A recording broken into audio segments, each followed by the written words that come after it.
Hey there, I'm Celia, a French freelance illustrator and full-time designer. Welcome in this new video. Today I'm testing the 3-color challenge, which consists in picking randomly 3 colors. And to do some art with it, I decided to do the challenge with my Posca markers because there are some bold and flashy colors that I love.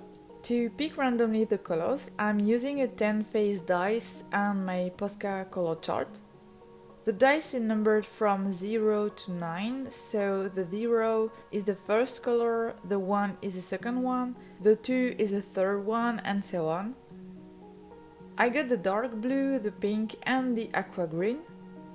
I never tried this color combination, but it looks to have a lot of potential. It's perfect to have a dark tone with 2 medium ones. It will be easier for me to associate the colors because the blue works really well with the pink and the aqua green. The pink and the aqua green together have a really close contrast, so we'll see how it's reacting. I'm using my sketchbook to quickly sketch some ideas and to think about what composition I'm going for. I put in the corner the 3 colors to help me visualize them and have some ideas with what I could do with them. I decided to go for a grid with little frames, creating a lot of tiny illustrations. It's easier to manage a restricted color palette in a simple illustration, and I didn't want to do something too simple, so it will be multiple simple illustrations. What's a bit tricky with the grid is that you have to be careful with the nearby frames if you want to obtain something that works as a full set. After having sketched some ideas, I noticed that I would love to incorporate a yellow to the color palette. So I'm noting it to test it sometime, but today I'm respecting the challenge, so I'll go only with the 3 colors that the dice picked. I'm using my favorite paper, the Canson Multimedia, which is quite thick and has a smooth surface.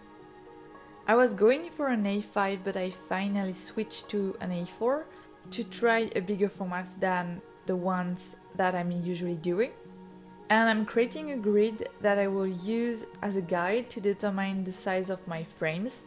Then I trace the frames to create a full composition. I'm trying to have various sizes and to create something balanced. When I'm satisfied, I erase a maximum of lines and I'm starting to sketch inside each frame. As I'm creating various sizes, I'm also creating some illustration with details and some quite simple to bring more contrast into the composition. Then I secure the frames with some washi tape. It's a bit tricky, I have to cut my washi tape in 2 and then to stick it to the paper because my gutters are 1 cm wide and my washi tape is larger than that. But I like to do this step because it helps me to have really clean edges once the illustrations are finished. So it's a bit tedious, but at the same time I really like the result at the end. I'm starting to fill the frames with the pink. I only have 3 colors, so I'm cheating by using the white of the paper as a 4th one. With that few colors, I created some simple designs that can be easily filled without needing 50 colors. I'm taking care of not putting too much or not enough of each color in the frames. While working with the pink, I'm planning where I'm going to put the dark blue and the aqua green next. I can make some mistakes with the pink because it will be covered by the blue. I'm doing the same thing with the aqua green and then with the dark blue.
For the background colors, I'm trying to never put two nearby frames with the same background color.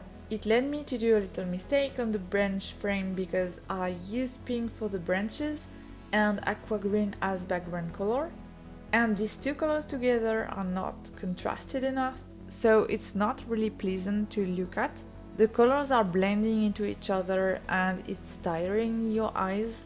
To correct that, I just underlined the branches with the dark blue, and it's automatically becoming way easier to distinguish the branches from the background. It's really satisfying to see the illustrations being built up color by color, and also to see how the different frames are coming together. The more I see it, the more I really like this color palette. For my first time trying this challenge, I feel like it's fitting a lot my art style, so it's probably easier than it's supposed to be. But it was a challenge for me to try a new color palette that I never tried before. And I really liked the exercise, and I felt like it's a really good one if you want to exercise your understanding of contrast. Even if your color palette is weird, using the right contrast will help you to create some clean and understandable illustration. And that's it for today. I hope it was interesting for you. I had a lot of fun doing this challenge. Thank you so much for watching, and I'll see you soon. Bye!